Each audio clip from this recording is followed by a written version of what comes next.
Bismillahirrahmanirrahim. Assalamualaikum warahmatullahi wabarakatuh. Di sini saya Tasya Nur Fadila. Dalam kesempatan kali ini saya akan menjelaskan sedikit mengenai keterampilan penguatan terhadap peserta didik. Pada kesempatan kali ini saya akan memaparkan mengenai apa itu penguatan, kemudian tujuan dari pemberian penguatan, prinsip-prinsip penguatan, kemudian cara pemberian penguatan dan implikasinya seperti apa. Baiklah, sebelum kita mulai pengertian bahwa dalam mutu pendidikan di Indonesia ini kita ketahui bahwa rendahnya mutu pendidikan di Indonesia. Maka dari itu, seorang guru itu mempunyai tugas dan kewajiban ataupun tanggung jawab yang sangat besar, dan itu mungkin cukup berat. Karena apa? Karena guru itu mempunyai tanggung jawab yang besar untuk mencerdaskan anak didiknya, peserta didiknya. Nah, ketika guru mempunyai sikap acuh tak acuh ataupun guru yang tidak pernah peka terhadap apa yang telah dilakukan oleh peserta didik dari segi kewajiban untuk mengerjakan tugas ataupun melakukan hal-hal yang positif, dan ketika guru itu tidak memberikan suatu dorongan, suatu motivasi, suatu pujian, maka disitu akan mempengaruhi dalam pembelajarannya. Mungkin bisa juga mempengaruhi dalam proses pembelajarannya karena merasa tidak dianggap oleh gurunya tersebut. Nah, di sini seperti kita ketahui bahwa siswa itu membutuhkan penguatan dalam belajar. Karena apa? Karena merupakan itu suatu penghargaan yang dapat menimbulkan dorongan ataupun semangat dalam bekerja, dalam melaksanakan kewajibannya sebagai seorang peserta didik. Baiklah, sekarang memasuki mengenai pengertian dari pemberian penguatan tersendiri. Jadi penguatan itu apa? Yaitu penguatan itu dalam bahasa Inggris yaitu reinforcement. Jadi penguatan itu suatu bentuk respon yang bersifat verbal ataupun non verbal, yang bagaimana dimodifikasi tingkah laku guru terhadap tingkah laku siswa, yang bertujuan untuk apa? Jadi penguatan itu bertujuan sebagai umpan balik ataupun feedback bagi si penerima siswa ataupun peserta didik, sehingga sebagai tindakan dorongan atau memotivasi siswa lain yang ketika tidak memperoleh penguatan tersebut, sehingga ada keinginan besar untuk mendapatkan dorongan tersebut, seperti siswa yang telah diberikan penguatan ataupun motivasi. Dan di sini dapat kita simpulkan bahwa penguatan itu suatu bentuk respon positif yang diberikan guru, baik yang bersifat verbal maupun non-verbal, sehingga siswa dapat merubah sikap atau perilaku, sehingga dapat meningkatkan kemampuan dalam berbuat hal yang baik seperti apa yang dilakukan siswa sebelumnya yang mendapatkan dorongan tersebut. Kemudian dari tujuan pemberian penguatan ada beberapa tujuannya, yaitu yang pertama meningkatkan perhatian siswa dan membangkitkan motivasi siswa.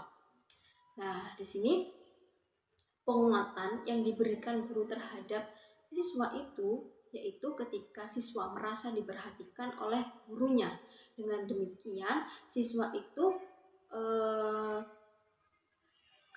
keinginan, dorongan, meningkatnya hal-hal positif itu ketika mendapatkan perhatian dari guru tersebut, dan di situ akan ada rasa semangat dan optimisme dalam melakukan pembelajaran. Yang kedua yaitu memudahkan siswa belajar.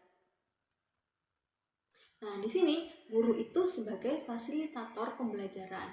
Nah, tujuannya untuk memudahkan siswa dalam belajar. Nah, ketika guru menjadi fasilitator untuk peserta didiknya, maka kebiasaan-kebiasaan ataupun habit ataupun hal positif yang ada pada guru tersebut harus mempunyai energi yang positif dalam pembelajaran, dengan memberikan dorongan, memberikan penguatan, memberikan motivasi dalam ketika pembelajaran, di sela-sela pembelajaran. Nah, di situ ketika guru memberikan motivasi untuk Bagaimana cara belajar yang benar, bagaimana cara belajar yang produktif, bagaimana belajar yang seru dan inovatif, itu guru harus bisa memberikan uh, motivasi-motivasi tersebut sehingga itu memudahkan siswa ataupun peserta didik dalam belajar. Kemudian yang ketiga yaitu mengontrol dan memodifikasi tingkah laku siswa serta mendorong munculnya perilaku positif. Nah, di sini ketika kita memberikan dorongan ataupun penguatan hal-hal positif sehingga ketika itu siswa merasa diperhatikan oleh guru. Dari situ, oh seperti ini, ibu guru telah memberikan semangat aku untuk melaksanakan lomba menulis khot ataupun lomba hitoba ataupun berbahasa Arab, pidato seperti itu. Sehingga di situ hal-hal positif semakin menunjukkan terhadap jiwa peserta didik tersebut. Kemudian yang keempat yaitu menumbuhkan rasa percaya diri pada diri siswa.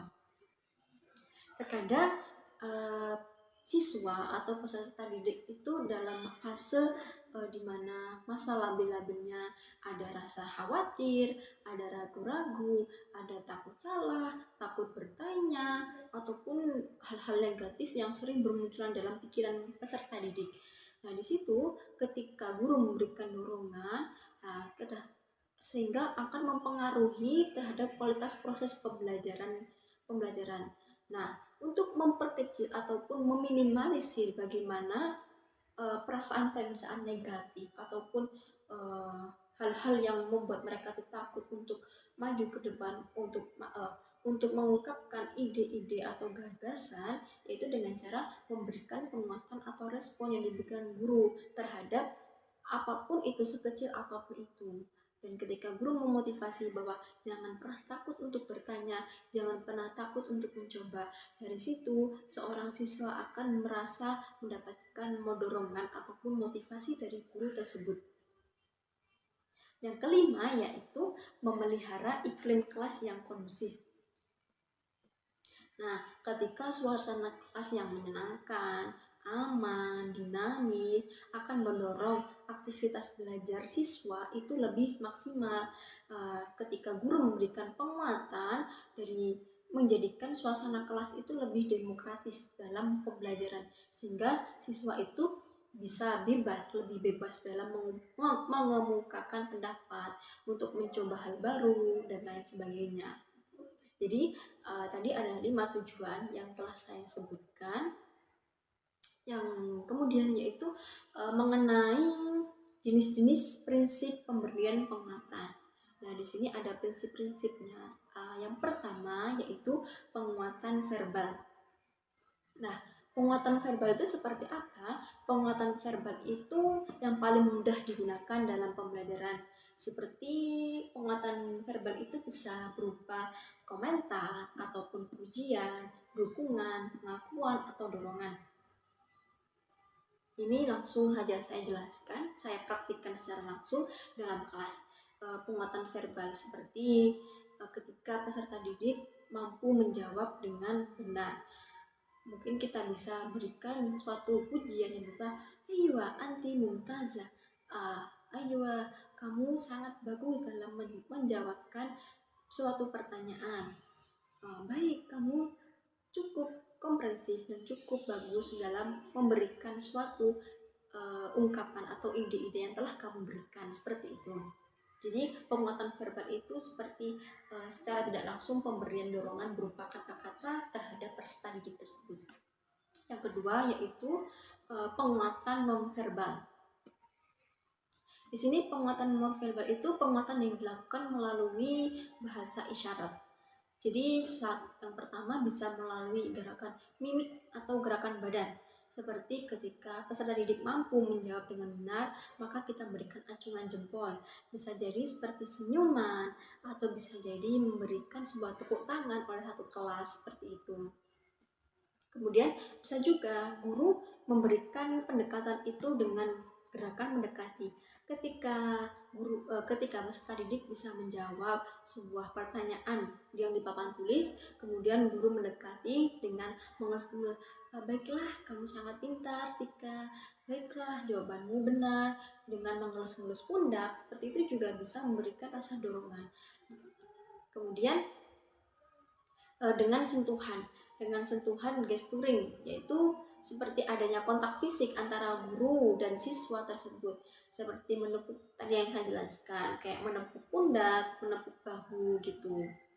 Namun terkadang kita juga harus hati-hati dalam pemberian penguatan sentuhan ini. Terkadang ada siswa yang mungkin beberapa siswa yang tidak terlalu agak sedikit agresif terhadap sentuhan orang lain seperti itu. Ataupun juga dorongan itu berupa pemberian simbol ataupun benda, pemberian hadiah gitu. Kemudian ada juga simbol dapat berupa tanda komentar tertulis seperti memberikan tulisan good luck ataupun memberikan nilai 100 atau A+ atau seperti apa gitu. Di sini kemudian kita menjelaskan yang keempat, yaitu mengenai cara-cara pemberian penguatan. Nah, bagaimana sih dalam pembelajaran untuk memberikan penguatan itu? Setidaknya guru itu harus memperhatikan unsur-unsur beberapa faktor. Yang pertama yaitu sasaran penguatan. Nah, sini sasaran penguatan yang diberikan guru itu harus jelas ya. Misalkan memberikan penguatan kepada siswa tertentu ataupun kelompok tertentu ataupun secara seluruhnya. Kalau ketika memberikan penguatan kepada satu orang, jadi penguatannya itu harus tertuju pada satu orang tersebut. Tapi jika model pembelajaran metode pembelajaran itu secara kelompok, jadi guru mampu memberikan penguatan itu dalam satu kelompok yang telah memberikan suatu keunggulan dari kelompok-kelompok lainnya. Kemudian yang B itu penguatan harus diberikan dengan segera. Nah, agar dampak positif dari penguatan itu tidak langsung hilang, nah penguatan itu haruslah diberikan segera setelah siswa itu menunjukkan respon yang diharapkan atau respon yang sangat-sangat luar biasa. Dengan kata lain, tidak ada waktu tunggu antara respon yang ditunjukkan penguatan dengan yang diberikan. Jadi ketika siswa telah memberikan suatu hal positif ataupun hal yang sangat luar biasa, maka penguatan itu harus diberikan dengan segera tanpa ada jeda, seperti itu. Kemudian yang ketiga yaitu variasi dalam penggunaan. Nah, di sini pemberian penguatan itu harus dilakukan dengan variasi yang kaya, dengan macam-macam variasi, sehingga mampu memberikan dampak yang sangat tinggi, sangat progresif bagi siswa yang menerimanya. Jadi misalnya tidak hanya sekedar bagus, benar. Jadi guru harus mempunyai kreasi-kreasi, perkataan-perkataan motivasi yang mendorong.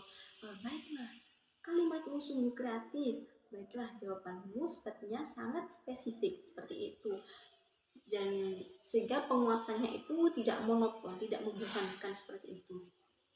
Kemudian sekarang yang terakhir, penjelasan mengenai implikasi penguatan. Nah, jadi aplikasi penguatan itu dapat dilakukan ketika apa saja sih?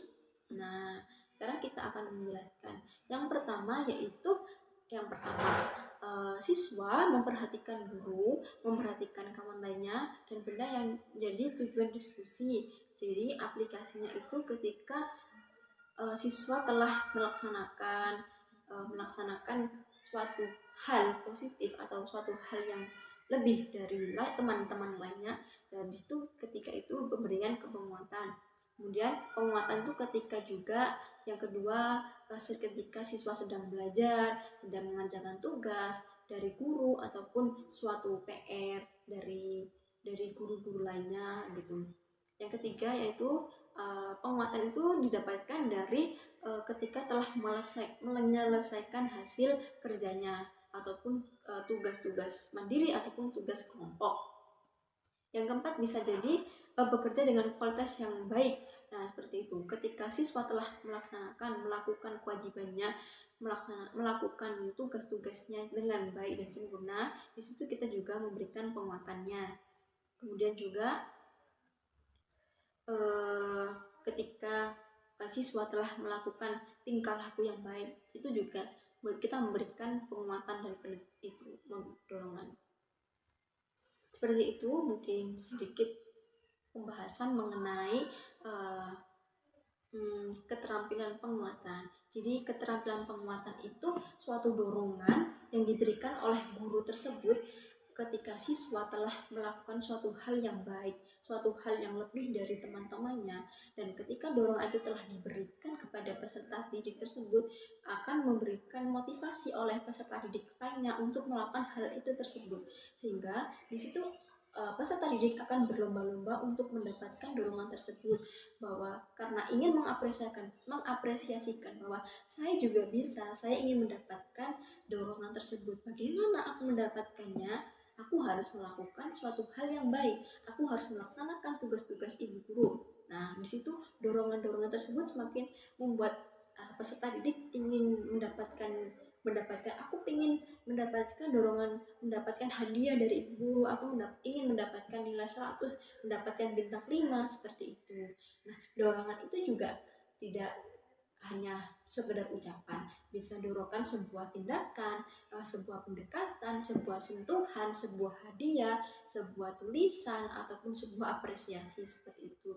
Dan mungkin sebagai guru kita juga harus bisa memotivasi, memberikan dorongan kepada semua peserta didik kita tanpa terkecuali, dengan memperhatikan latar belakang siswa, karena tidak semua siswa suka diapresiasikan dalam bentuk, mungkin ada yang tidak suka dengan sentuhan tangan, ada yang tidak, oh bu gurunya cuma ngasih nilai 100, aku pengen dapat kata-kata dari bu guru. Nah, seperti itu. Maka dari itu, untuk jadi guru, kita sebagai guru, calon-calon guru, calon-calon pendidik, maka kita harus bisa memahami seperti apa siswa, dan kita harus mampu memberikan dorongan, motivasi, dan semangat belajar dalam pembelajaran tersebut. Mungkin cukup sekian mengenai pembahasan kita pada kesempatan kali ini. Saya Aktasya Fadila, mohon maaf sebesar-besarnya. Assalamualaikum warahmatullahi wabarakatuh. Sudah.